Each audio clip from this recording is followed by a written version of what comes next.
말씀 전하기 전에 지금 이 유튜브 보는 성도님들이 여기 앉아 계신 성도님들보다 훨씬 많기 때문에 광고부터 하나 드립니다. 6월 21일 맞죠? 예, 21일 충남 공주에서 우리 수련회를 하게 됩니다. 예. 그래서 금요일날 저녁 말씀 전하고 밤새 나누고, 토요일날 오전에 말씀 전하고, 그리고 충남 공주에 기독교인 순교터가 있습니다. 예. 그래서 그 성지순례 하는 시간을 갖고요.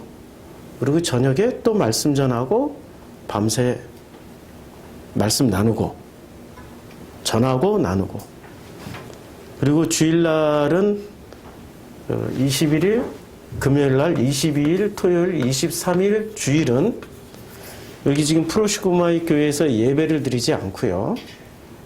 충남 공주 수련회 장소에서 오전에 예배 드리고, 그리고 그날 하루 이제 끝내는 걸로 그렇게 광고를 드립니다.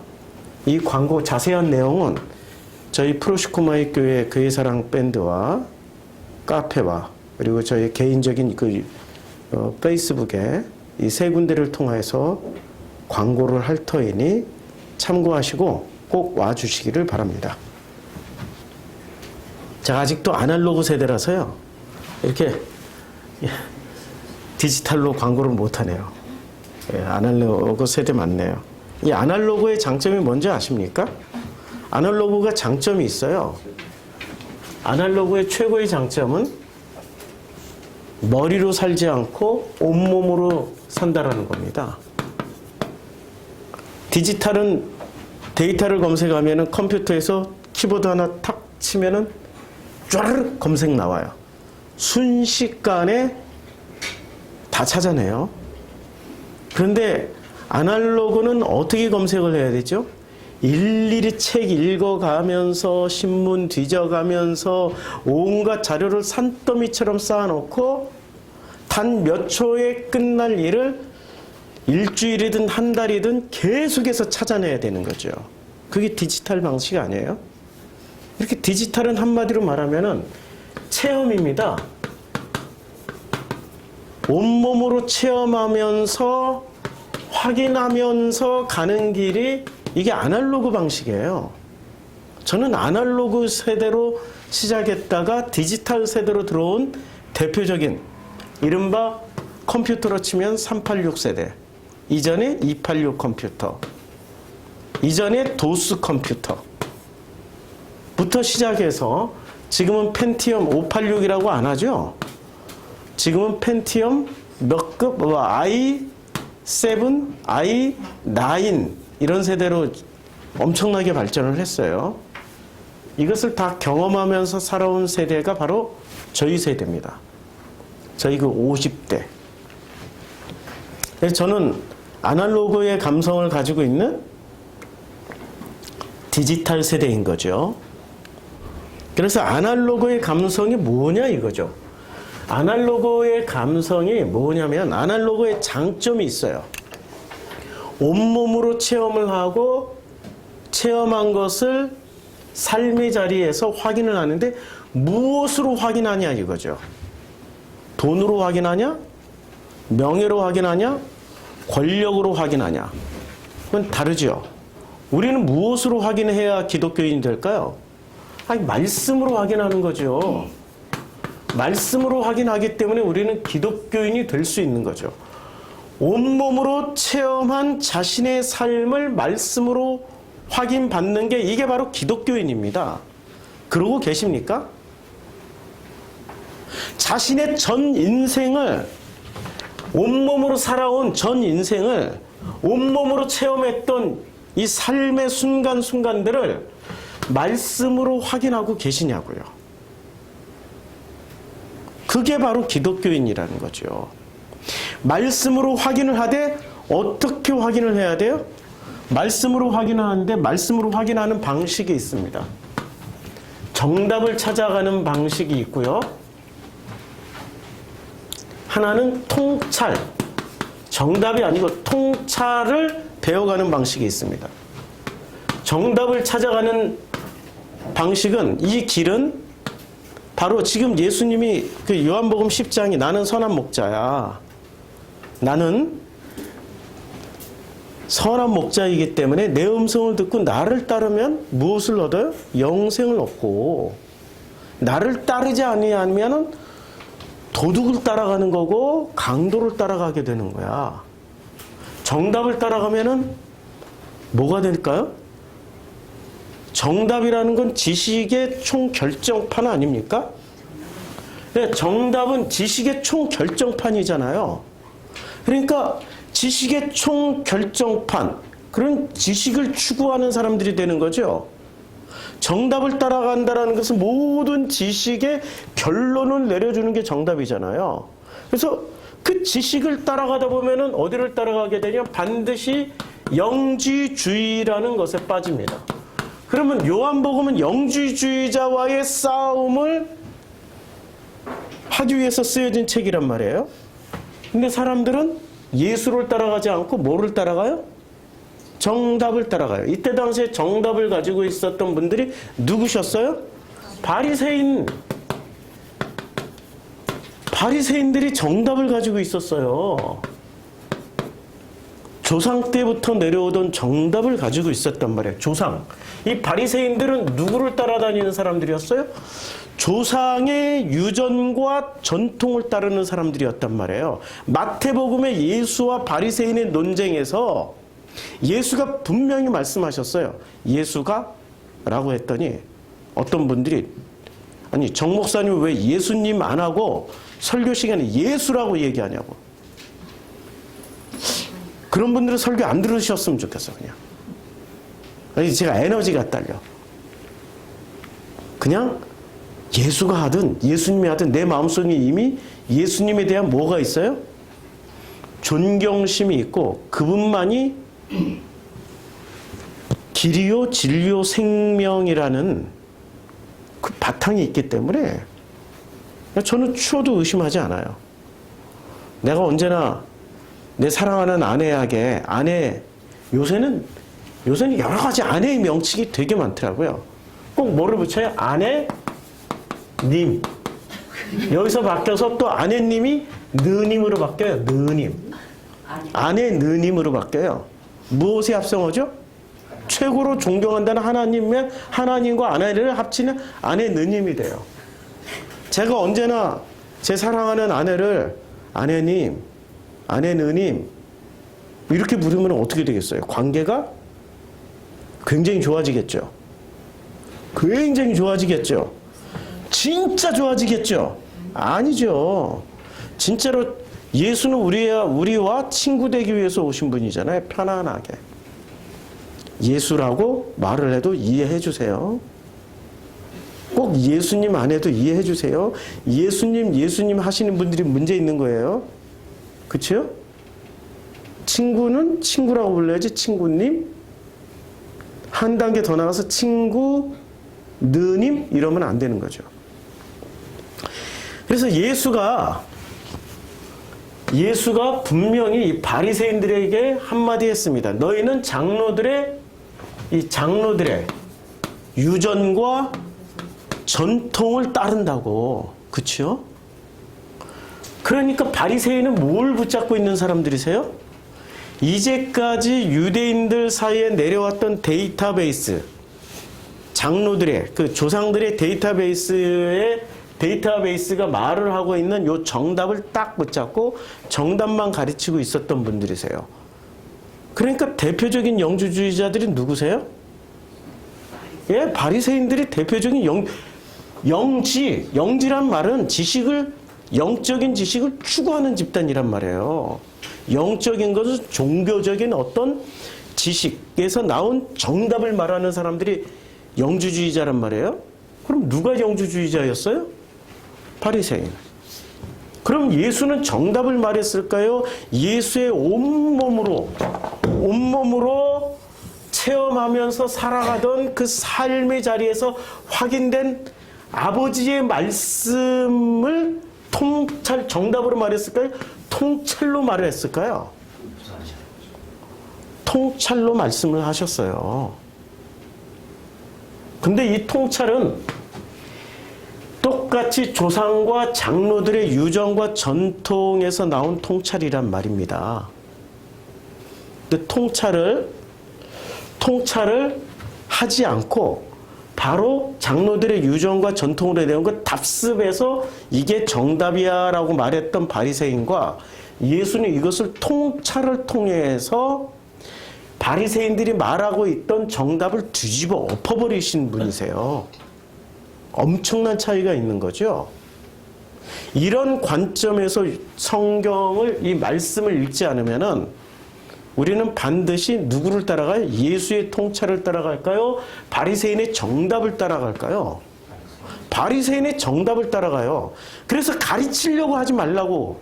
선생된 자들이요. 너희들이 나중에 그 선생된 결과를 어떻게 피하려고 하느냐고. 연자맷돌을 달아서 그걸 어디다 달아요? 모가지가 감아가지고 바닷물 속에 홀라당 집어넣으면 어떻게 될까요? 죽을 때까지 물에 떠오르지 않는다. 그는 조폭 영화 한 편만 보면 알아요. 조폭은 연자맷돌 대신에 뭐를 해요? 드럼통 속에다 집어넣고 콘크리트 쳐버려서 집어넣어버리잖아요. 그치? 그러니까 우리 하나님이, 예수님의 비유가 상당히 조폭스러워요. 예수님의 통찰에서 나온 거예요.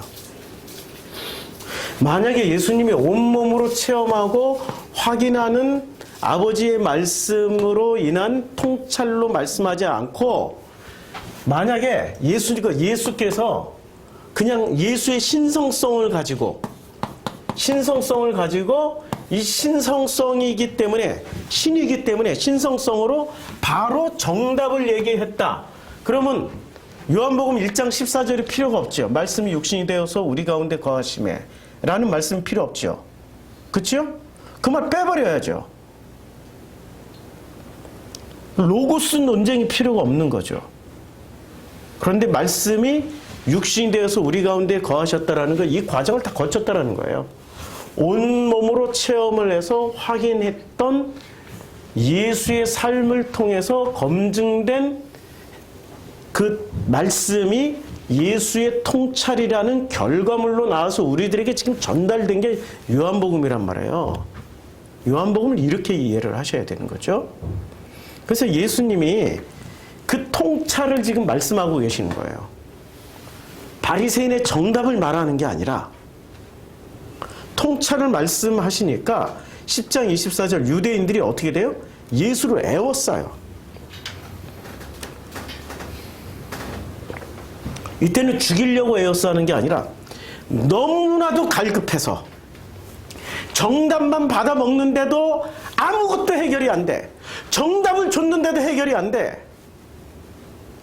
시험 잘 치는, 정답 잘 찍는 친구들이 대개 어디로 가요? 판검사하고 특정 직업 언급해서 좀 거시기 하는데 주로 사자 직업을 다 갔잖아요.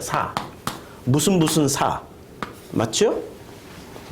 이 사자 직업을 다 가지는데 정답을 잘 찍고 정답을 잘 마킹하고 동그라미 표 잘 치고 번호 잘 매겨서 주로 사자 직업으로 가요. 그러면은 우리는 그 사자 직업을 가진 사람들은 어떤 생각을 해요? 참 행복할 것이다. 참 행복할 것이다. 그게 정답지향적인 사회에서 가지고 있는 환상이란 말이에요. 근데 그 환상은 직접 사자가 돼보면 알죠. 이 사자가 전문직 사자가 아니라 사기꾼의 사자라는 걸. 같다는 걸. 얼마나 많은 가면을 쓰고 살아야 되는지를. 얼마나 자기 진심대로 살지 못하고 자기 뜻대로 살지 못하고 자기 마음껏 살지 못하고 얼마나 그 조직 안에서 조직의 논리와 조직의 명령에 따라서 살아갈 수밖에 없는 존재라는 것을. 그래도 의사는 안 그러는데요. 에이, 요새 뭐 조직의 명령 없이 지 마음껏 살아가는 사람은 누가 있겠습니까? 오너가 돼도 오너는 그 덩치를 유지하기 위해서 그 규모, 그 회사, 그 재벌, 자기 재물을 유지하기 위해서 24시간 세상은 넓고 할 일은 많다. 김우중 씨. 그러다가 세상은 많고 넓고 할 일은 많다 하다가 감옥 갔다 왔잖아요. 그게 지금 정답을 추구하는 사람들의 결과물이란 말이에요. 그래서 예수는 다른 삶의 방식을 전하려고 왔어요. 그게 바로 통찰.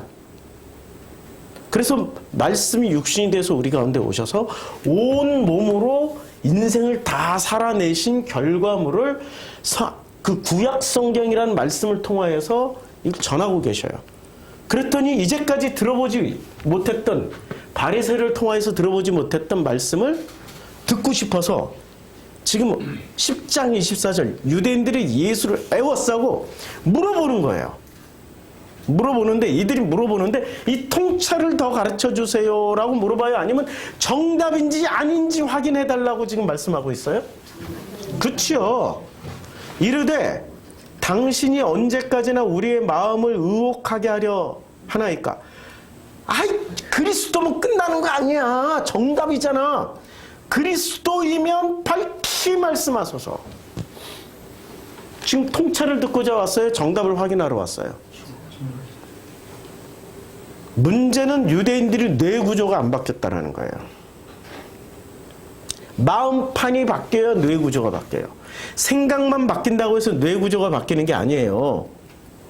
사람이 바뀌려면요, 생각 100번 고쳐 먹어보세요. 담배 끊겠다, 담배 끊겠다, 담배 끊겠다, 담배 끊겠다, 담배 끊겠다. 아무리 담배 끊겠다 결심하고 그래도 옆에서 담배 연기 나와도 참을 수 있어. 그런데 속상한 일이 있거나 마음 상하는 일이 있거나 힘든 일이 있으면 자기도 모르게 피고 있단 말이야. 그래서 그냥 가위로 잘라버리고 손가락으로 잘라버리고 심지어는 그냥 별짓을 다 해도 속상하거나 마음 상하거나 힘든 일이 있으면 자기도 모르게 피고 있다는 거 아니에요. 생각으로는 못 바꿔요. 어떻게 해야 돼요? 마음판이 바뀌어버리면 끝! 마음판이 바뀌면 끝나는 거예요. 근데 마음판 바꾸는 게 그게 쉬운 일인가? 아니죠. 어려운 일이죠. 그 마음판이 바뀌기 위해서는 정답 많이 한다고 바뀌는 게 아니라 온몸으로 체험하면서 확인을 하는 그 삶의 여정 가운데서 말씀으로 확증을 받을 때 자기도 모르는 사이에 마음판이 바뀌어서 마음판이 바뀐 사람은 통찰이라는 결과물이 나오는 거예요.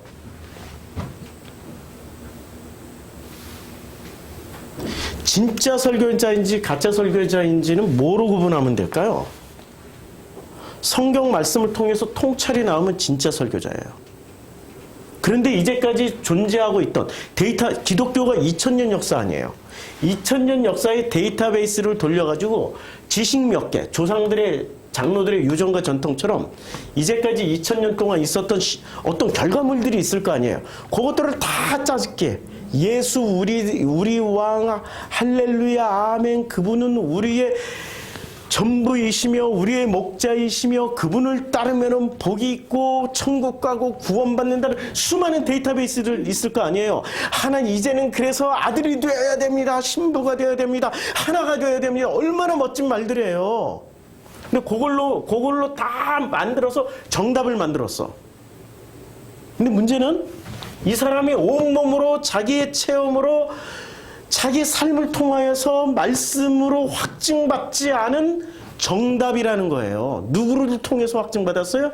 자기하고 상관없이 이미 조상들이 만들어 놓은 정답을 가지고 설교를 하고 있단 말이에요. 그러니 누가 변화가 돼? 누가 그 말씀을 만나냐고. 지도 못 만났는데. 자기는 뭐만 만났어요? 정답만 만난 거 아니야. 그러니 자기도 변화되지 않았는데 누가 변화되길 기대해요.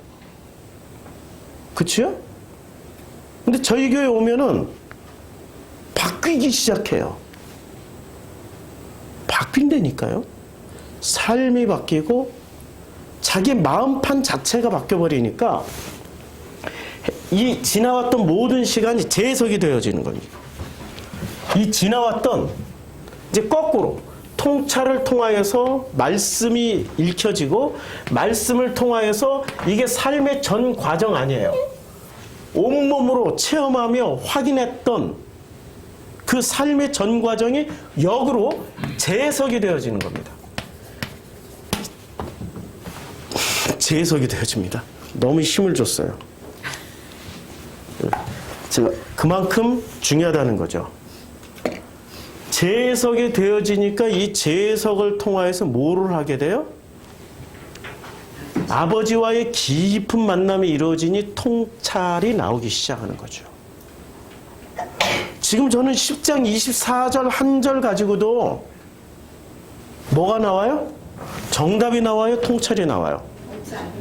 결론이 안 나오고 지금 통찰이 나오잖아요. 우리의 삶을 되돌아보는 통찰이 나오잖아요. 내 삶을 되돌아보라고요. 나는 지금 어떤 여정으로, 정답을 추구하는 여정으로 지금 살아오고 있었는지, 예수처럼 통찰의 과정으로 살고 있는지, 그치요? 통찰의 과정으로 살면은 내 지나온 시간 중에 부끄러운 시간, 안타까운 시간, 그냥 지우고 싶은, 기억하고 싶지 않은 시간들도 얼마나 소중해져요. 제가 설교자로 이 자리에 서기까지 저에게 영광스럽고 아름답고 찬란하고 자랑하고 싶은 시간들로만 이루어진 게 아니란 말이에요. 이 자리에 서서 여러분들 얼굴을, 우리 성도님들 얼굴을 보기에 너무나도 부끄럽고 지우고 싶고 감추고 싶고 참 얼굴 들지 못할 정도로 창피했던 시간들이 너무 많은 거예요. 그런데 그런 시간들이 온몸으로 체험되어지면서 말씀으로 확인받는 그 순간마다 하나님이 나의 아버지가 되어주셔서 나를 이렇게 사랑하시는구나.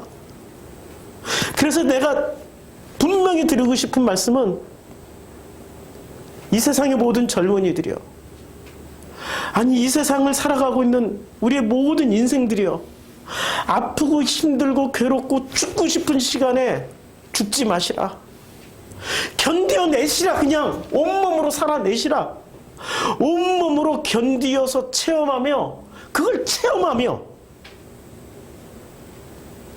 그리고 내가 어떤 존재인지를 확인받으며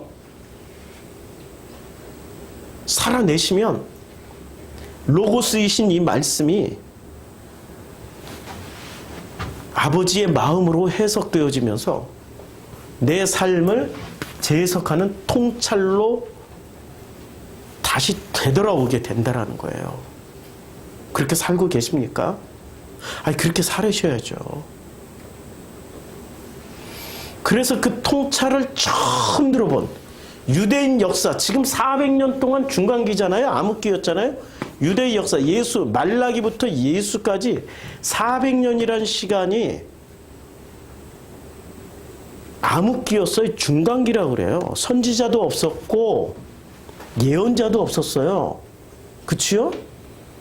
무엇이 없었다라는 게 정답만 있었고 통찰의 능력을 가진 분이 오지 않았다는 거예요. 선지자라는 것은, 아모스 선지자, 이사야 선지자, 예레미야 선지자라는 것은 이 온 인생을 온몸으로 겪어내서 하나님의 말씀과 자기가 하나가 된 사람들이란 말이에요. 그런 사람들의 그 통찰은 사라졌던 시기가 예수님 오시기 전 400년의 암흑기였다는 거죠.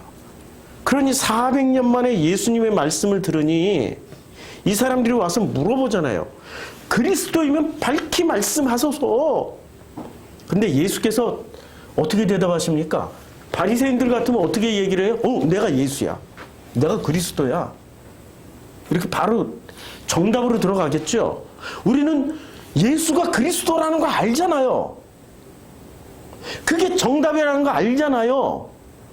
그래서 설교자들이 정답만 전하면은 훌륭한 설교자라고 생각하잖아요. 예수 그리스도, 그리스도 예수. 설교 중에 30분 설교, 요새는 뭐 30분 설교하니까 30분 설교 중에 예수 그리스도만 한 100번 외치다 오면은 훌륭한 설교자라고 착각하고 있잖아요. 그거 아니라니까요. 예수 그리스도만 막 부르짖고 예수 그리스도만 결론 내고 예수 그리스도가 전부다라고 얘기한다고 훌륭한 설교자가 아니에요. 예수를 보시라고요. 그리스도이면 밝히 말씀하소서 하니까 예수께서 대답하시되 내가 너희에게 말하였을 때 믿지 아니하는도다. 안 믿는다는 얘기예요. 무엇을 안 믿어요? 예수의 통치를 안 믿고 뭘 믿어요? 정답을 믿어요. 정답을 믿어버린다니까요. 그래서 내가 아버지의 이름으로 행하는 일들이 나를 증거하는 것이거늘. 그러니까 예수가 그리스도라고 대답을 해줘요? 안 해준다니까. 정답 얘기 안 해줘요. 근데 우리는 다 알고 있잖아요. 2000년 전에 말씀하셨으니까 2000년 후에 데이터베이스가 쌓인 우리는 이분이 그리스도인데 다 알고 있지만 이때 당시에 예수는 철저하게 정답을 말씀을 안 해주세요. 그래서 예수가 대답하시는데 내가 이제 뭐라고 말씀하시면 너희가 내 양이 아니므로 믿지 아니하는도다. 그러면 지금 예수 당신이 그리스도이면 솔직하게 말씀하소서 뭐 이렇게 묻는 그 사람들이 누구의 양이라고요? 통찰의 양이에요? 정답의 양이에요? 정답의 양이 있기 때문에 안 믿는다는 얘기예요. 정답을 얘기해줘도 안 믿는다는 얘기예요. 내가 그리스도야 라고 대답을 해줘도 안 믿기 때문에 즉답을 안 해줘요. 이 과정이 이해가 되죠. 우리 프로슈크마이 교회 뭐하러 나오십니까? 정답 구하러 나오세요? 이제 나오지 마세요. 그러면 정답 구하러 나오면은 이 유사품들 많이 있어요. 그냥 그리로 가세요. 거기 가면 정답 다 가르쳐줘. 매 시간 설교마다 하나됨 무슨 연합해서 우리가 그리스도와 한 몸이 됐고 아버지와 나는 하나고 신랑 신부고 이런 정답들이 매 시간마다 터져 나와요. 그냥 거기 가셔요. 정답을 들으면 들을수록 정답은 꽃과 같아. 꽃만 있지 줄기도 없고 뿌리도 없어. 그러니까 꽃으로 존재할 때는 화려하고 아름답죠. 그런데 시간이 지나면 지날수록 메말라 버려요. 갈급해지고 갈증나고 죽을 것 같아. 또 찾고 또 찾고 또 찾고 그래. 우리 교회는 통찰을 나누는 데이기 때문에 시간이 필요로 해요. 그래서 우리 교회 오시는 분들마다 꼭 약속을 하는데 최소한 3년은 같이 가야죠. 요한복음 2년, 창세기 8년에서 10년은 같이 가야죠. 할렐루야, 아멘, 아멘 다 해놓고 없어. 참.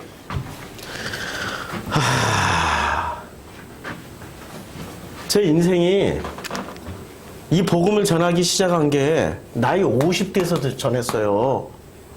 그러니까 요한복음에서 예수의 너가 나이가 아직 50이 안 됐는데 그렇죠? 근데 우리는 공식 나이를 30으로 알고 있는데 예수의 나이는 30에서 50세? 그러니까 사람들이 보기에 50세라고도 보고 공식 나이는 30 나이예요? 이미 30에 어떤 인생을 살았던 거예요? 50의 인생의 삶의 경험을 살았단 말이에요.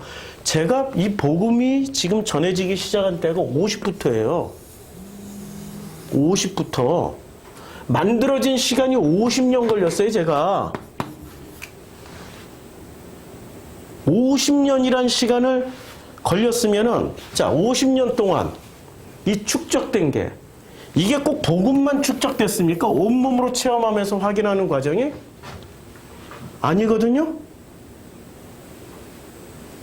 근데 사람들은 정답을 말하는 설교자를 찾아가는 사람들은 뭐를 먼저 찾아요? 설교자의 당신 인생에 오점이나 흠이 없어야 된다고 믿잖아요.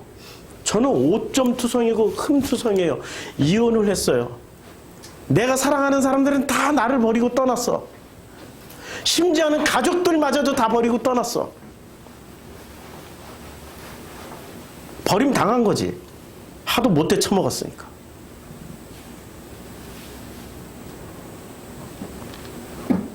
지금 내가 온몸으로 사랑하고 내가 체험했던 이 말씀으로 섬기려고 하는 분들조차도 다 나를 버리고 떠나. 지금도 상처투성이요, 아픔투성이요, 괴로움투성이에요. 근데 정답을 주시는 그분들은, 바리새들은 어떤 모양새로 살아가요? 언제나 일관된 표정으로 의리의리한 옷을 입고 항상 일관돼 똑같아. 그분들을 보면 근심도 없어 보이고 걱정도 없어 보이고 언제나 하나님의 영광이 충만한 상태로 살아가는 것처럼 보여. 그런데 나를 들여다보면 나는 전혀 그렇게 살지 못해요. 지금도 밤잠을 못 잘 때가 있고 어제 저녁에도 새벽 3시에 잤어요. 잠을 자려고 저녁 12시에 불을 껐어. 주일이니까. 새벽 3시간, 그 3시까지 뭔지 모를 아픔과 불안과 슬픔과 꼭 와야 될 사람들이 생각이 나니까 그분들을 위해서 한 사람 한 사람 아버지 그 캄캄한 밤 누워서 비는 쏟아지고 어제 비 많이 왔어요. 새벽 2시부터 3시 사이에 그 쏟아지는 비를 보면서 잠을 자다가 깨다가 잠도 못 드는 거지. 그런데 그런 시간들을 지난 50년 동안 지내왔던 거예요. 그러니 저는 사람들이 저한테 정답을 달라 하면은 정답을 줄 수 있겠어요? 나도 지금 정답대로 못 살고 있는데? 그치요? 나도 지금 정답대로 못 산다고요.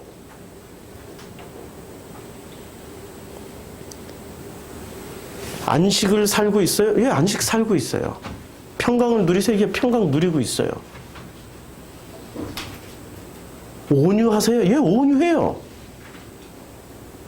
애통하세요? 예, 애통하고 있어요. 근데 이런 식은 아니에요. 정답식은 아니에요. 절대라는 말은 빼셔야 돼요. 절대, 안식, 평강, 온유, 애통, 화평. 절대는 누구한테만 붙일 수 있어요? 그렇죠. 하나님 아버지에게만 붙일 수 있죠. 나는 피조물이란 말이에요. 피조물이기 때문에 절대자를 빼고 누리면 되는 거예요. 그런데 어디 사랑이라는 단어 안에 사랑만 있습니까? 우리가 착각하는 거, 바리새는 다 분리해냈어. 바리새라는 뜻이 분리주의자라는 뜻 아니에요. 바리새라는 말 자체가 분리주의자잖아요. 그러면 이 바리새가 다시 그릴게요. 다시 그려서 오늘 이거 하나만 배워가면 돼요. 준비한 건 이게 아닌데 매번 올라올 때마다 제가 준비한 거 못하고 그냥 아버지가 주시는 것만 하고 가니까 저는 순종하는 사람 맞아요. 철저하게 순종하면서 가는. 사람들은 전부 자기 거 전하고 싶어 하지 자기가 연구해서 자기가 준비한 거 하고 싶어요. 자, 나라는 존재가 있어요. 한 인격체가 있단 말이에요. 그런데 이 인격체는 삶을 살 때 온몸으로 살게 돼 있어요. 온몸, 온마음. 이렇게 살아야 정상이에요. 온몸과 온마음으로 살아야 정상이에요. 이걸 이원론으로 분리해내면은 이게 이혼론으로 분리해내면은 온몸, 온맘 따로따로 살게 돼요. 그러니까 한 사람은 관념을 만들어요. 이혼론으로 분리해내는 사람은 관념으로 살아가고요. 온몸과 온마음으로 살아가는 사람은 진심으로 살게 돼요. 이걸 진실이라고 하는 거예요. 온몸과 온마음으로 사는 이 진심의 사람. 이 그림을 또 이렇게 그려야 돼요. 진심과 진심으로 살아가는 사람은 힘을 너무 많이 줬어. 온몸과 온마음으로 살아가는 진심과 진심으로 살아가는 사람은 비로소 체험을 하게 돼요.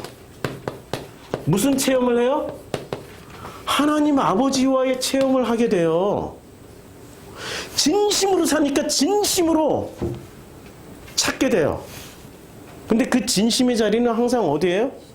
탕자가 어디서 진심이 터져 나와요? 탕자가 터져 나오는 그 진심이 터져 나온 자리가 어디냐고요? 돼지 우리에서 터져 나와요. 돼지간에서 쥐염 열리면 뭐 먹고 있다가 아버지의 집에는 먹을 게 많은데 내가 왜 이러고 있지? 그냥 아버지한테 가야 되겠다. 그런데 자기의 온몸과 온마음으로 살아온 인생이 화려하고 내놓을 게 있고 아버지한테 들고 갈 선물이 있으면 당연히 가죠. 아무것도 드릴 선물도 없고 화려하고 아름답게 살지도 못했고 상처뿐이고 아픔뿐이고 죽을 지경이 됐는데 아버지께 어떻게 갈 용기가 생기겠어요? 아버지에게 누가 안 되기 위해서 조용히 어느 구석에서 그냥 죽어버려야지.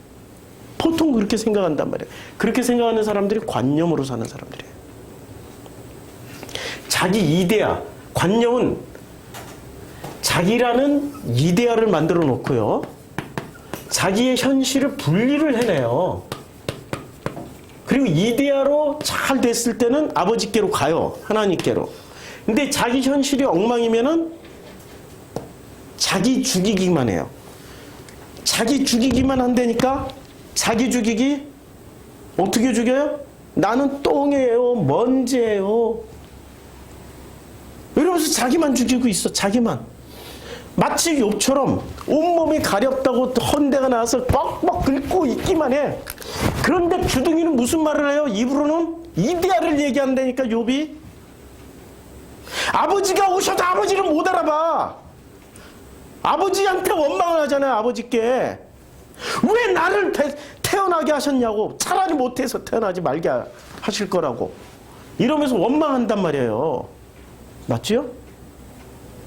근데 진심으로 사는 사람은 자기 현실을 인정을 해요. 이게 나예요.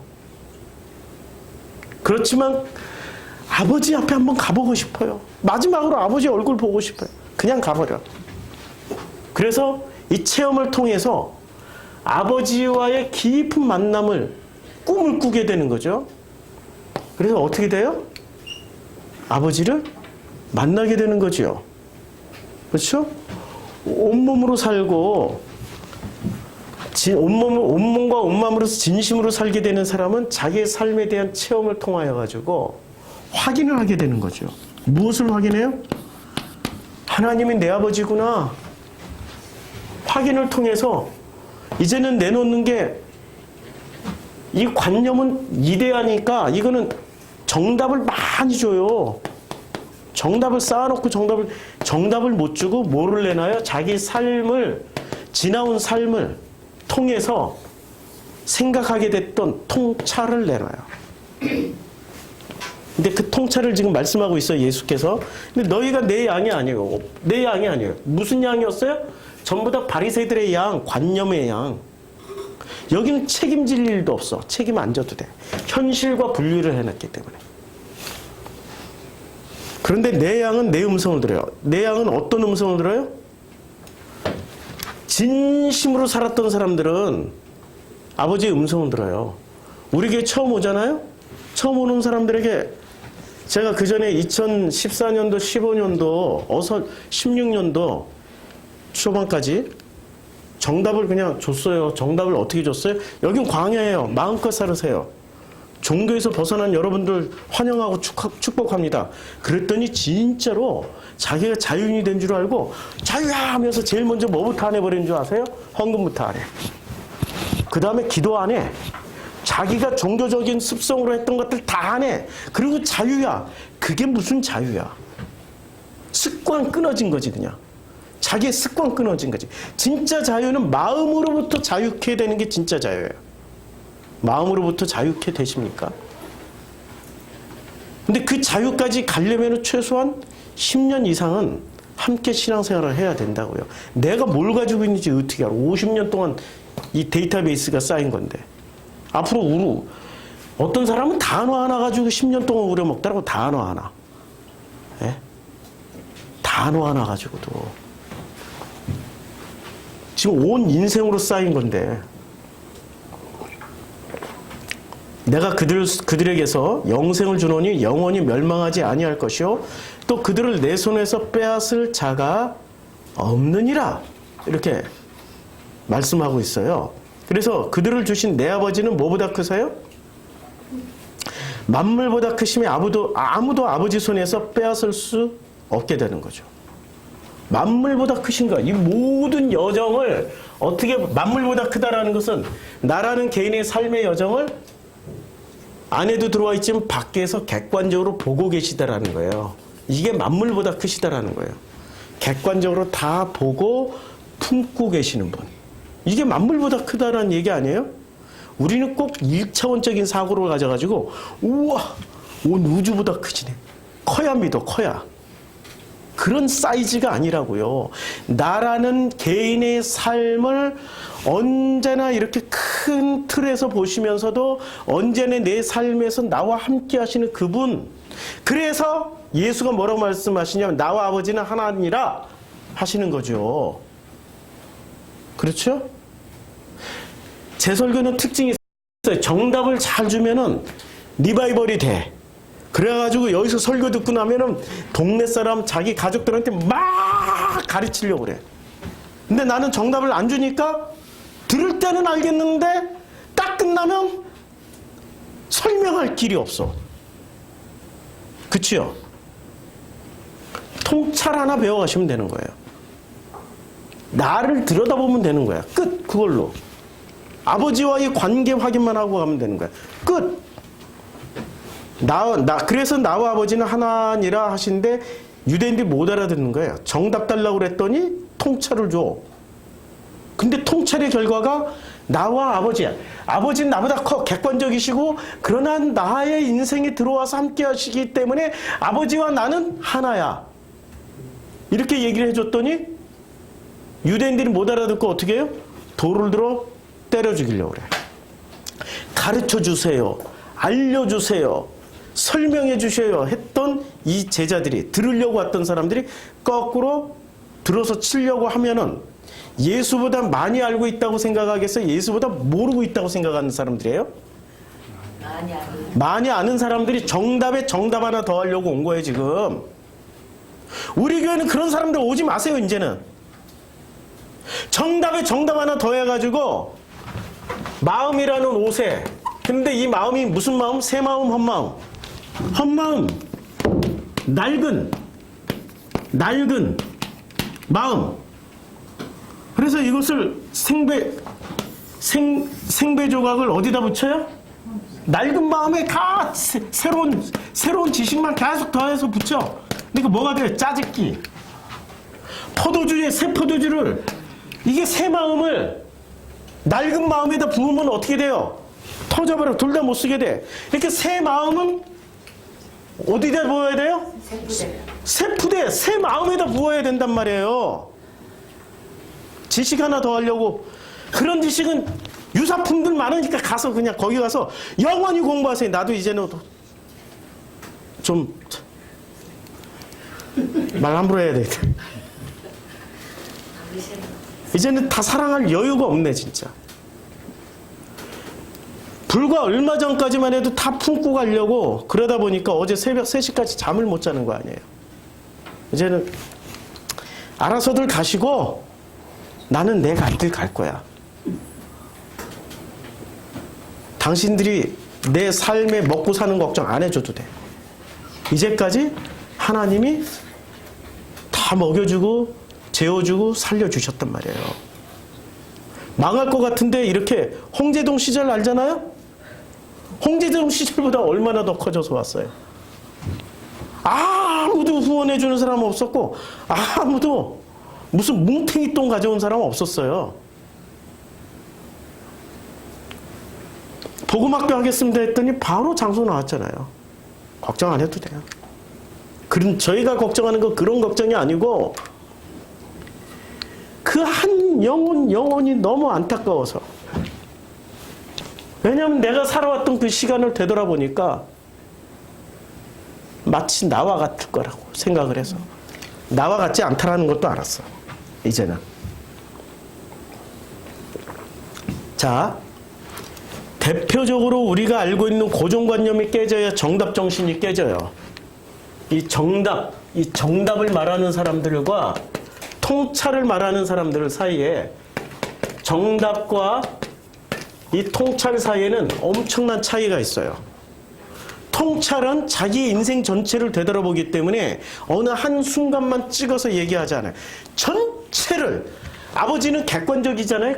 만물보다 크신 분이니까 객관적으로 보시지만 그러나 또 디테일하게 보세요. 내 안에 들어와서. 아주 훌륭한 공부 재료가 한 분 계십니다. 누굴까요? 요셉이요. 훌륭한 공부 재료예요. 우리는 요셉 하면은 요셉은 어떤 인물로 생각되죠? 네? 훌륭한 분이잖아요. 본받자. 요셉처럼 꿈쟁이가 되자. 비전을 갖자. 이렇게 가르친단 말이에요. 그런데 요셉의 실상을 한번 보자고요. 요셉을 깔려고 하는 게 아니에요. 요셉의 인생을 통틀어서 요셉은 몇 년이나 살았을까요? 혹시 아세요? 요셉이 몇 년 살았는지? 네? 요셉이 몇 년 살았는지. 자, 요셉이 110세의 죽음에 110세 살았어요. 그렇죠? 요셉의 110년을 얘기하는 게 아니라 요셉을 해석해 나가시는 그 아버지의 큰 틀을 보여주려고 그래요. 만물보다 크신 분을 보여주려고 그러는 거예요. 지금 아버지가 만물보다 크신 분이라고 그랬잖아요. 그러면 만물보다 커야 된단 말이에요. 근데 이 만물보다 크다라는 것을 우리는 서구 신학적으로 그리고 정답 정신에 의하면은 야 우주보다 크잖아. 우주를 창조하신 분이니까 이 정도로만 생각을 하는데 그 정도가 아니고 정말로 만물보다 크다라는 증거가 뭐냐면 요셉을 통해서 알 수 있다는 얘기죠. 우리 요셉에 대한 고정관념을 허물고 보면은 요셉은 결코 그렇게 좋은 사람이 아닙니다. 요셉은 어떤 사람이었어요? 요셉은 어떤 사람이었죠? 형들에게 미움 살 만한 놈이었어요. 얼마나 미웠으면 동생인데도 죽여버리려고 그랬을까요? 생각을 해보라고 객관적으로. 얼마나 진짜 얄미운 놈이었으면 자기 동생인데도 죽여버리려고 그랬을 거 아니에요. 그치요? 결코 사랑할래야 사랑할 수 없는 존재예요. 요셉은. 근데 요셉을 사랑하는 사람이 딱 지구상에 한 분 계셨어요. 누구요? 아버지 야곱. 근데 야곱이 사랑하는 사람들을 보면 다 이상해. 여자도 이상해요. 아니 라헬을 사랑했고 나 같으면 레아를 사랑하겠다. 그치요? 뭐 보고 사랑했어요? 눈에 보이는 외모 보고 사랑해버렸잖아요. 근데 실제로 마음의 깊이는 레아가 훨씬 깊었잖아요. 레아에서 태어난 자손들로 지금 예수가 나오신 거죠. 레아가 누구 낳았어요? 예수의 뿌리를 보면 예수의 족보는 첫째 유다 지파. 그런데 예수는 문제는 아버지 요셉의 계열로 태어난 게 아니라 어머니 마리아의 계열로 태어났죠. 그럼 마리아의 혈통을 따르면 뭐? 레위. 그러면 라헬의 아들 중에 유다와 레위가 있어요? 누구의 아들이에요? 레아의 아들이잖아요. 유다와 레위가. 그러니까 상징적으로 레아에게서 난 자손들로 인해서 예수의 족보가 이어졌죠. 누가 승리했어요? 성경 전체로 보면 레아 윈, 라헬 패. 그렇죠? 성경 전체로 보자고요. 근데 야곱은 누구를 사랑해요? 그렇죠? 라헬을 사랑하죠. 라헬의 또 자녀들을 사랑해요. 베냐민과 요셉을 사랑하고, 그 다음에 이 레아에서 난 자녀들을 사랑하지 않았어요. 그러면 이쪽은 온전한 인격이 돼야죠. 결핍이 없으니까. 근데 결핍이 없나요?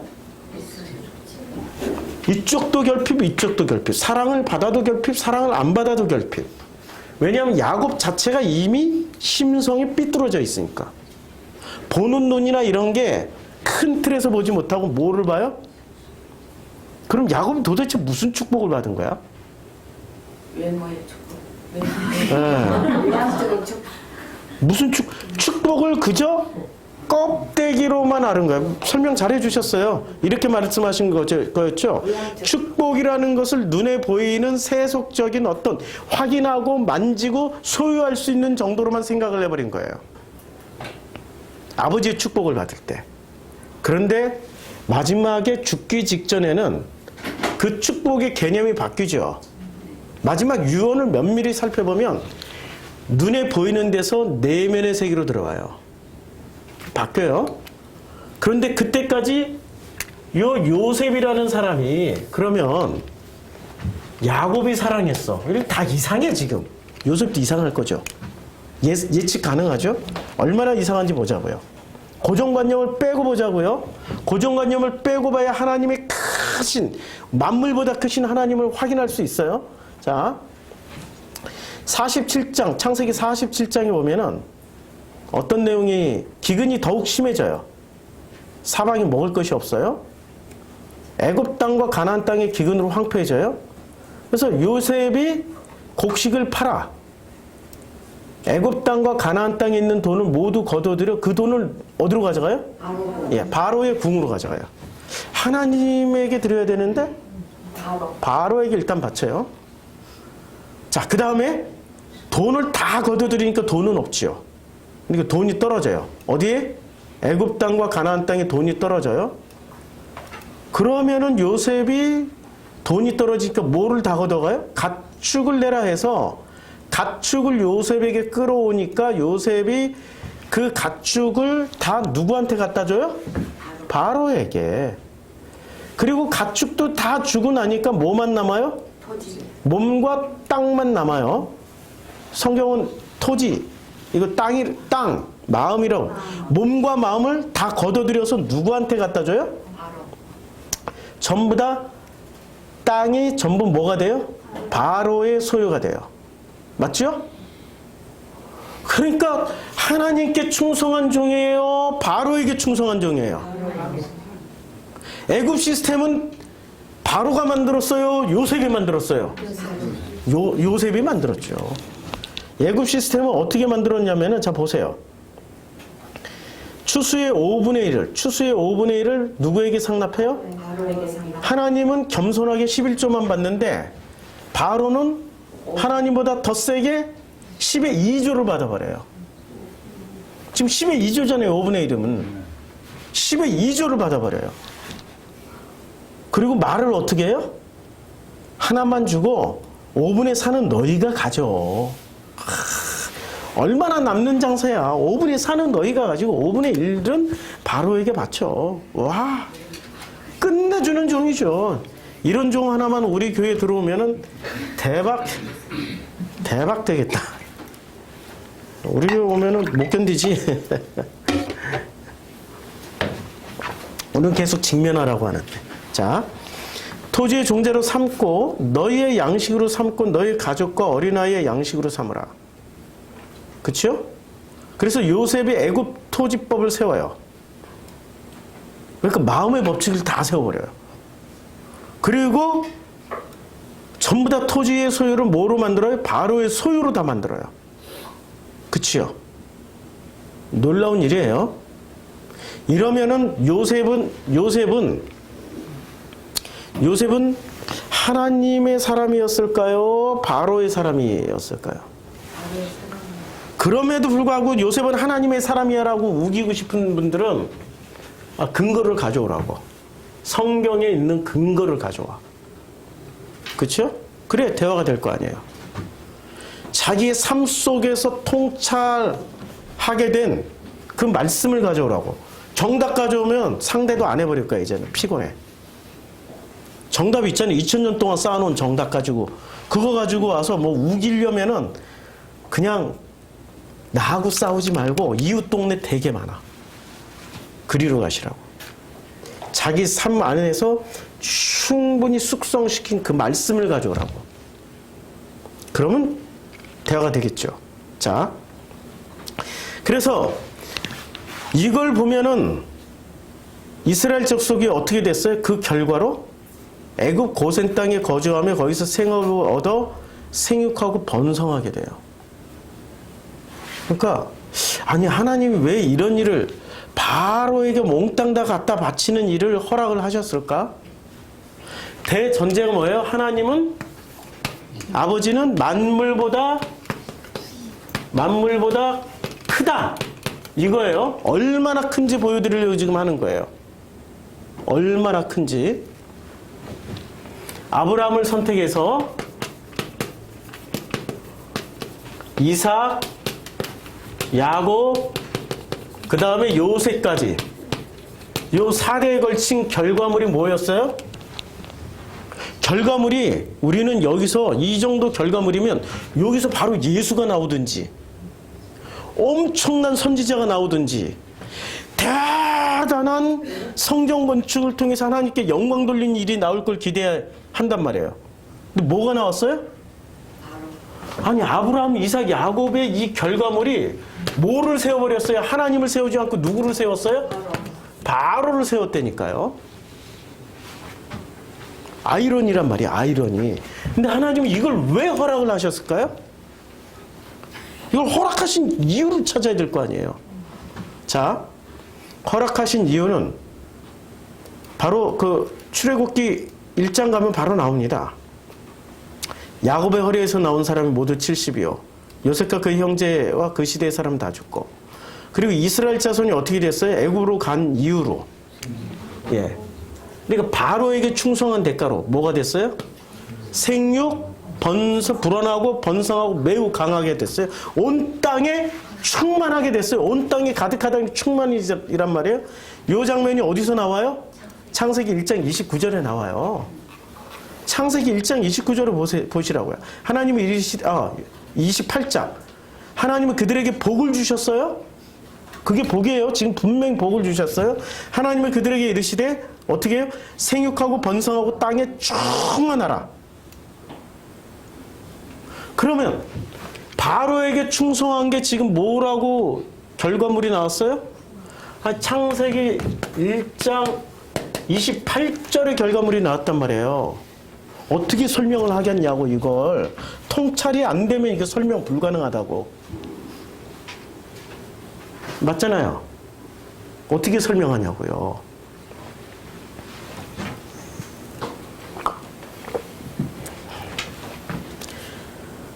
그러면 왜 요셉 때에 와가지고 그 바로에게 충성을 하게 해버렸을까요? 그리고 전 인구가 어디로 가요? 애굽. 바로 이꼴 애굽이잖아요. 이집트라고 쓰기로 했죠. 이집트로 가요. 이집트로 가서 뭐를 하는 거죠? 이집트에 가서 창세기 1장 28절이 이루어졌어요. 생육, 번성, 충만, 땅의 충만이 돼버렸어요. 생육, 번성, 땅의 충만이 돼버렸어요. 이집트 가서. 그럼 이집트를 왜 가야만 했을까요? 가야 하는 이유가 있었을 거 아니에요. 아브라함과 이삭 때는 괜찮았어요. 충만해서 가나안 땅에서 충분히 살았어요. 이삭 때는 얼마나 축복을 받았는지 땅만 파면 물이 나와. 물만 나오면은 아무리 가물어도 농사 짓고 잘 먹고 잘 살 수 있어요. 근데 야곱 때는 땅 파면 물이 안 나와. 야곱이 가나안 땅에 들어가는 순간 또 재수없게 가뭄이 막 7년 가뭄이 시작돼 버려. 왜 이런 일이 벌어질까요? 12아들들이 어떤 상태였어요? 서로 사랑하고 충만한 상태가 아니라 전부 결핍이죠. 결핍 때문에 죽이려고 그랬고, 세상에 이 아들들의 일을 지금 설교 시간이니까 도덕 윤리 좋아하는 사람들이 있어서 입이 제가 함부로 말을 못 하겠는데, 아들이 엄마랑 자버려. 근친상간 해버려. 자기 엄마를 사랑해가지고 자기 작은 엄마하고 거래를 해. 오늘 밤 잠자는 권리를 이걸 드릴 테니까, 합 한 채 드릴 테니까 우리 엄마한테 양보해. 아니 이게 집구석이에요? 이게 뭐예요 이게 도대체? 난장판이죠? 만약에 그 난장판이 안 됐으면 어떻게 해요 하나님이? 야곱에서 요셉에서 또 무슨 뭐 나오겠죠? 예. 에브라임, 므낫세 이렇게 계속 이어졌겠죠? 근데 여기서 야곱의 결과물로 요셉이라는 인물이 나왔고, 요셉이라는 인물 때문에 바로에게 충성하게 만들어버리는 거야. 누구에게 충성하게 만들어야 돼요? 하나님은? 하나님에게 충성하게 만들어야 되잖아요. 아니 시나리오가 그렇단 말이에요. 근데 하나님에게 충성하게 안 만들고 누구에게 충성하게 만들어버려요? 일단 하나님이 크신 분이세요. 얼마나 크신 분인지 보자고요. 요와 비슷한 사건이 언제 일어납니까? 가나안 땅 들어가죠. 가나안 땅 들어갔더니 어떻게 돼요? 가나안 땅에 들어가서 제일 먼저 왕이 사울 왕이었다가 베냐민 지파예요. 유다 지파, 그러니까 라헬 계열이 왕이 됐다가 레아 계열이 왕이 돼요. 다윗 왕이 돼요. 그래서 다윗 왕의 계열로 쭉 이어져 있는 남유다는, 그런데 시간이 지나면 지날수록 어떤 결과물이 나오니까? 누구처럼 바뀌어요? 야곱처럼 바뀌죠. 성전을 더럽히고 하나님의 이름을 망령되이 일컫게 만들고 온전히 이상한 상태가 되죠. 그러니 어떻게 됩니까? 시드기야 왕 때 홀라당 망해가지고 어디로 보내요? 바벨론으로 보내죠. 그래서 바벨론에서 어떤 일이 벌어져요? 포로기를 사는데 그들이 바벨론에서 오히려 이 유다 땅에 살 때보다 어떻게 돼요? 생육하고 번성하고 땅에 충만해져요. 전 세계로 퍼지는 계기가 돼요. 그래서 디아스포라 유대인들이 돼요. 디아스포라가 쫓겨나가는 사람들이 아니고 살만한 땅으로 다 퍼져나가. 그치요? 좀 같은 패턴이란 말이에요. 같은 패턴이에요.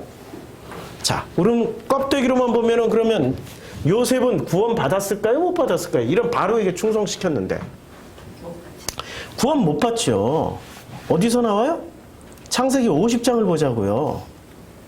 창세기 50장을 보면 요셉이 110세에 죽어요. 그들이 누구예요? 요셉을 사랑하는 사람들이죠. 장사를 누가 지냅니까? 그의 몸, 그러니까 지금 이거 이집트 사람들이 장사 지내 그의 몸에 뭐를 넣어요? 향재료를 넣고 애굽에 입관을 해요. 그러면 뭐 향재료를 자기 몸에 향재료를 넣으면 뭐가 되는 거예요? 썩지 말라. 예, 미이라 되는 거죠. 애굽의 전통 방식이 미이라가 되는 거예요. 이거는 그 아브라함, 이삭, 야곱의 방식이 아니고 완전 이집트 방식으로 해버리는 거예요. 그러니까 머리끝부터 발끝까지 요셉은 뭐로 인정을 받은 거예요? 이집트 사람. 근데 요셉이 25절에 이야기를 합니다.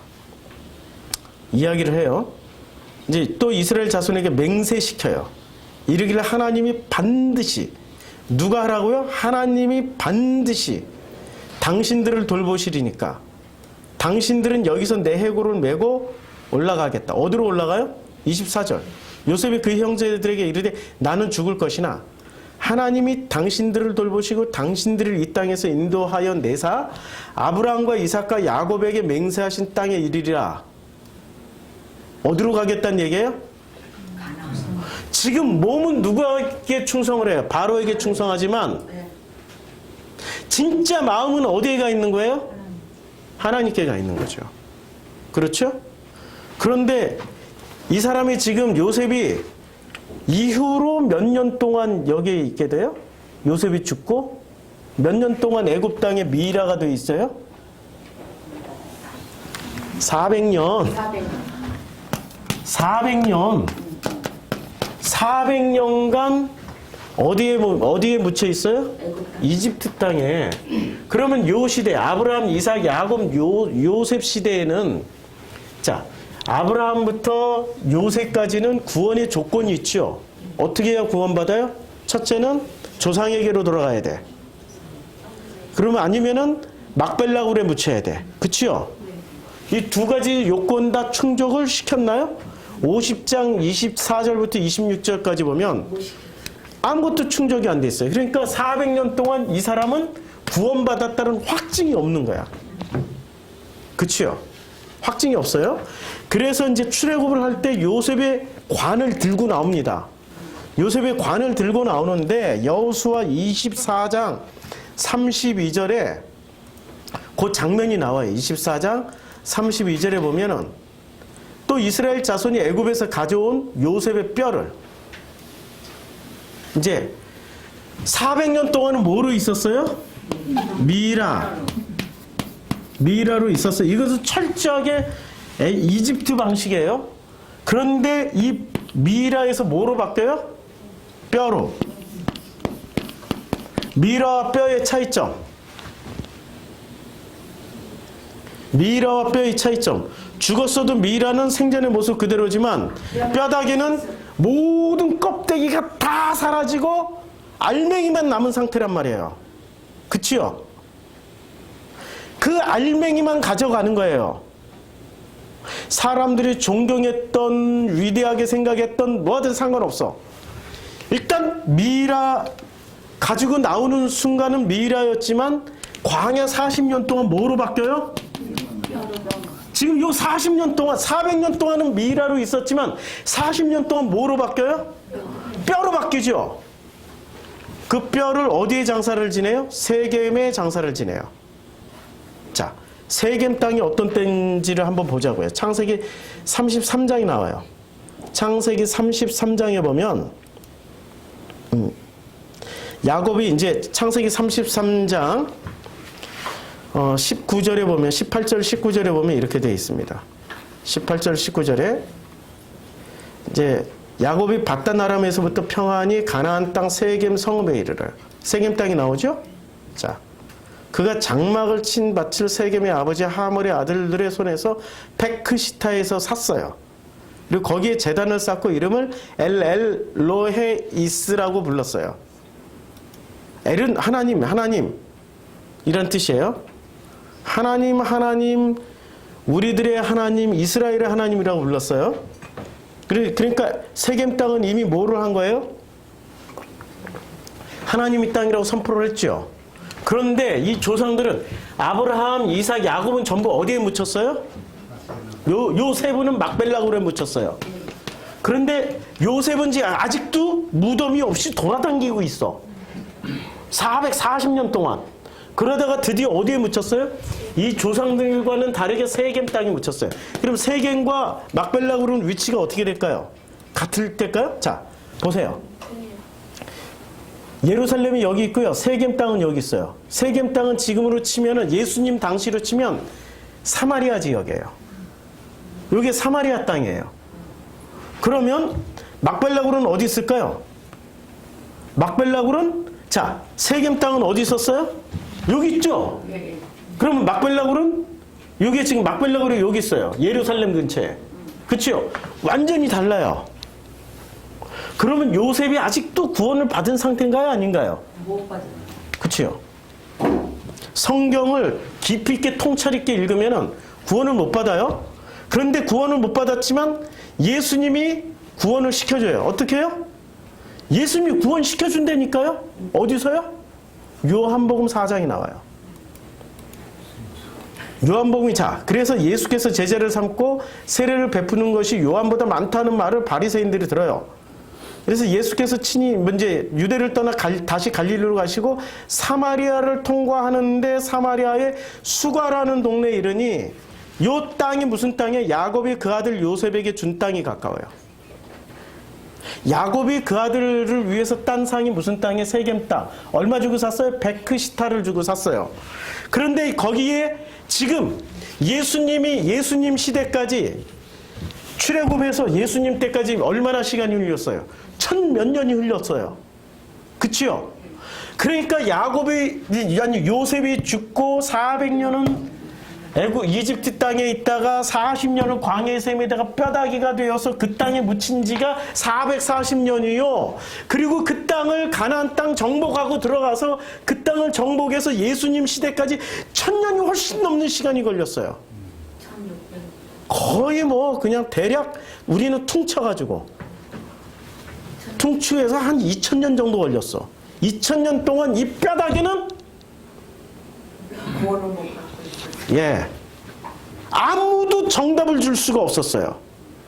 아무도 정답을 줄 수가 없었다니까. 구원 받았다 못 받았다 정답을 줄 수가 없었는데 예수가 일부러 여기로 가요. 그 동네를 부지런히 가요. 부지런히 갔는데 이제 사마리아 여자를 만나요.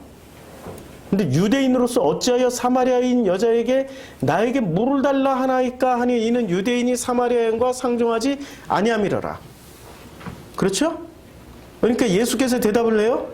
예수께서 10절에 내가 만일 하나님의 선물과 또 내게 물 좀 달라는 이가 누구인 줄 알았더라면은 내가 그에게 구하였을 것이요. 자, 누구인 줄 알아? 내가 지금 누구인 줄 알아? 물었죠? 예수가 물었잖아요. 근데 사마리아인이 못 알아들었잖아요. 그쵸? 자, 여자가 주여 물기를 그릇도 없고 이 우물은 깊은데 어디서 당신이 그 생수를 얻겠습니까? 우리 조상 야곱이 이 우물을 우리에게 주셨고. 지금 철저하게 누구랑 연관시켜요? 조상. 야곱 그 다음에 요셉. 그쵸? 요셉이 지금 여기에 묻혀 있는 거예요. 사마리아 여인이 지금 물길로 오는 그 근처에 요셉이 묻혀 있는 거예요. 그쵸? 그래서 이 여자가 얘기를 하는 거야. 우리 조상 야곱이 이 우물을 우리에게 주셨고 여기는 바로 요셉의 묘지가 있는 데고 요셉의 아버지가 야곱 아버지가 아들 요셉에게 준 땅이 근처고 그리고 우물도 이것을 야곱이 줬다라고 얘기를 해요. 또 여기서 자기와 자기 아들들과 짐승이 다 마셨는데 당신이 뭐라고 얘기를 해요? 야곱보다 더 크니까 이제 이 구약을 아니까 사장이 다시 읽히죠. 당신 야곱보다 더 크니까 이때 예수께서 거두절미하고 이런 얘기를 해요. 통찰을 말씀한 이 물을 마시는 자마다 다시 목마르지만 내가 주는 물을 마시는 자는 영원히 목마르지 아니하리니 내가 주는 물은 그 속에서 영생하도록 솟아나는 샘물이야. 우리 교회 나오면서도 목마르잖아요. 그러면 아주 심플해요. 그분은 우리 교회 안 나오셔도 돼. 근데 우리 교회 나오면서 이 갈급하지 않고 뭔가 해갈이 돼 시원해. 그러면 그분은 잘 가고 계시는 거예요. 잘 가고 계시는 거야. 같은 마음이야.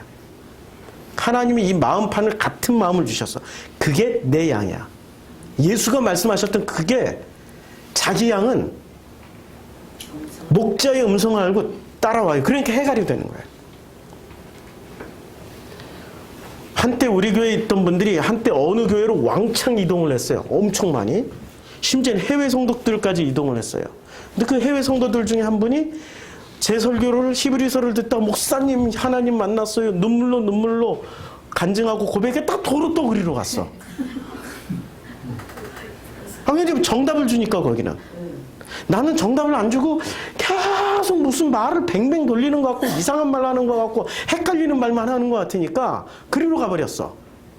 그러다가 그분이 거기서 3년여 동안 또 헤매다가 다시 왔어. 그리고 저한테 고백하는 거예요.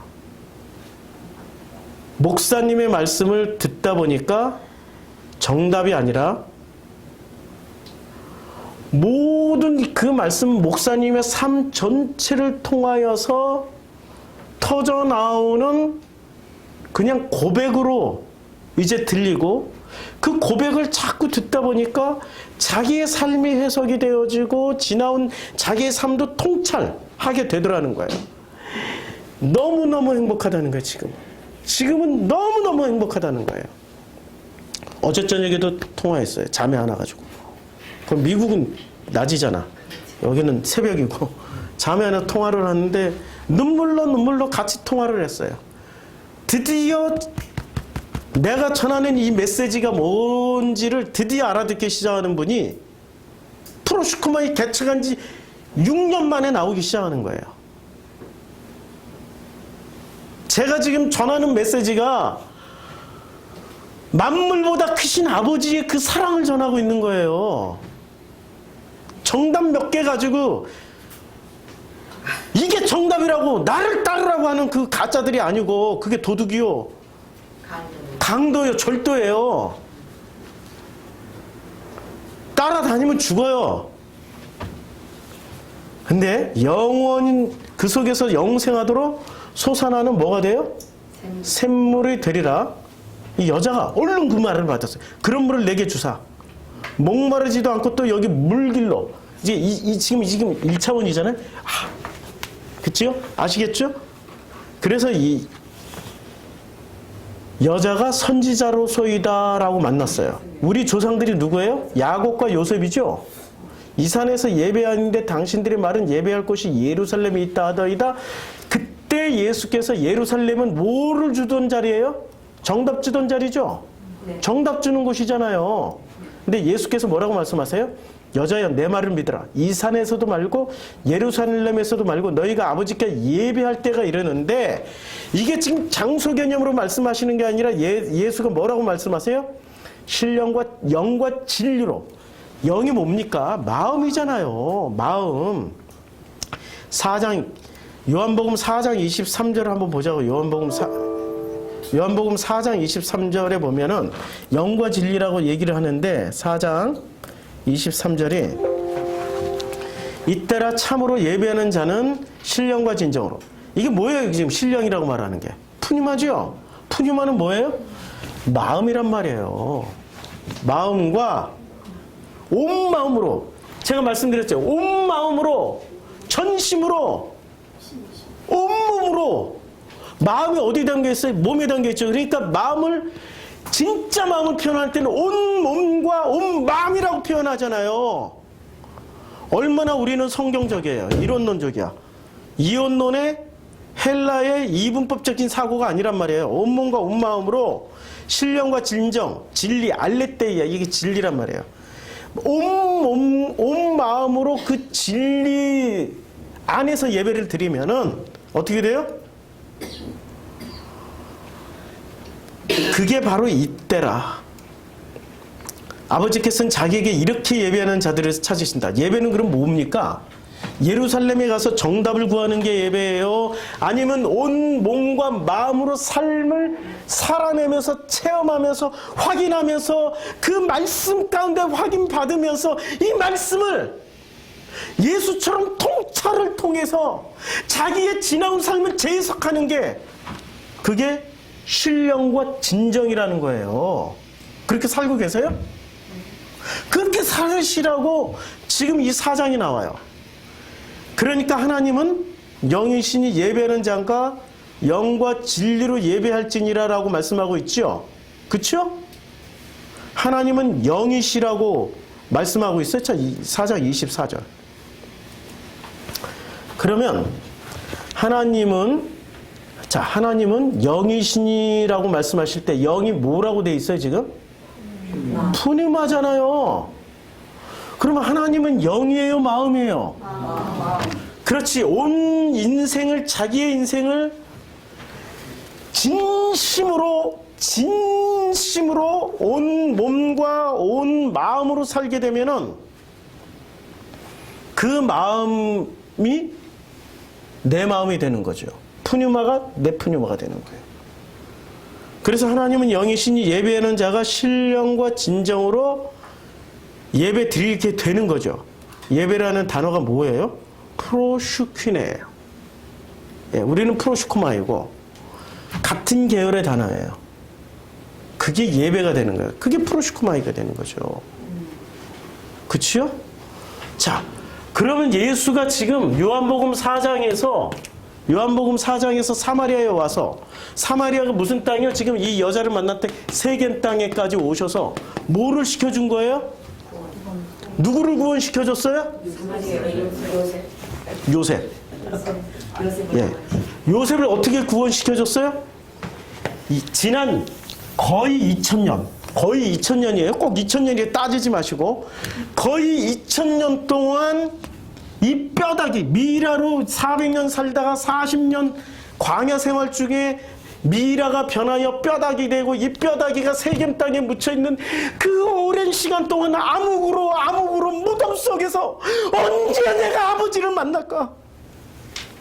언제 나 같은 인간이 아버지를 만날까? 그랬는데 그 요셉이 지금 누구를 통하여서 아버지를 만났어요? 예수를 통하여서 그 푸뉴마가 복원되면서 아버지를 만났단 말이에요. 크신 분이죠. 온 역사를 다 그 엄청난 몇천 년의 역사를 통하여서 요셉 하나를 구하시기 위해서 당신이 아들이 되어서 이 땅에 오신 거란 말이에요. 누구를 구하러 오셨어요? 나를. 전 인생을 통틀어서 설명해주고 해석해줘서 구원해주러 오신 분이 누구세요? 예수예요. 그 예수 만나셔야죠. 그 예수의 음성을 들으셔야죠. 어떻게 들어요? 온 몸과 마음으로 살으세요. 진심으로 살으세요. 진심으로 살으시면 예수 만납니다. 우리 전도서에서 도저히 이해 불가의 말씀이 있어요. 전도서에 보면은 전도서 시잠전, 제가 글씨가 잘 안 보이니까 여기 있네. 전도서 11장에 보면 이렇게 말씀하고 있습니다. 청년이여, 젊은이여, 내 젊은 때를 즐거워하며 내 젊음의 날들을 마음에 기뻐하며 마음에 원하는 길들과 내 눈에 보이는 대로 행하라. 마음껏 살아라는 얘기예요. 마음껏, 내 마음껏이 얼마나 중요한 거예요. 마음껏 살지 않고 어떻게 살아요? 이데아로 살아. 관념으로 살으라고. 그렇게 가르치는 게 정답이란 말이야. 그렇게 살면 못 만나. 근데 마음껏 살으라고 온 몸과 온 마음으로 이 시간들, 우리에게 주신 이 소중한 세상이란 시간을 체험하면서 살아보시라고요. 그럼 반드시 누구를 만나요? 하나님이 이 모든 일로 말미암아 너를 심판하실 줄이 아니라, 심판이란 단어가 재판이란 단어라고. 어떻게 해줘요? 재판은 두 가지 기능이 있어요. 정죄하는 기능이 있지만 면죄부를 줄 수도 있어요. 심판은 두 가지가 있다니까요. 정죄하는 심판만 있는 게 아니에요. 면죄부를 주고 무죄 석방하는 심판도 있다고요. 아시겠어요? 마음, 하나님이 주신 그 마음, 그 신령, 그 푸뉴마로 살아가면은 하나님이 어떻게 줘요? 면죄부를 주세요. 그게 심판이라고요. 요셉을 보세요. 요셉은 바로를 섬겼는데 그 바로를 섬겼던 요셉을 하나님이 2000년 후에 예수로 오셔서 어떻게 하셨어요? 면죄부를 주셨어요. 무죄 석방시켜 주셨다고요. 할렐루야. 이게 하나님이 우리보다 훨씬 크신 분이죠. 증거되죠. 서구식으로 사이즈로만 생각하지 말자고요. 온 우주를, 온 시간을 나라는 인간의 한 역사, 나라는 인간의 한 인생을 경륜하신 그분이 누구세요? 아버지 하나님이십니다. 믿습니까? 그러면 됩니다. 믿으세요. 다른 거 믿지 말고, 정답 믿지 말고, 나라는 인간의 한 인생 전체를 경륜하시는 그 분을 믿으시길 바랍니다. 기도하겠습니다. 이 시간 기도할 때 정말 내가 하나님께 내 인생을 맡기고 그분이 나의 전부고 그래서 그분이 나의 삶의 모든 것이라고 믿고 내 온몸과 마음으로 살아가는지 아니면 내가 관념으로 꾀부리면서 살아가는지 되돌아볼 일입니다. 이 시간에 다 함께 우리 자신을 되돌아보면서 내 인생을 되돌아보면서 기도하는 시간 갖겠습니다.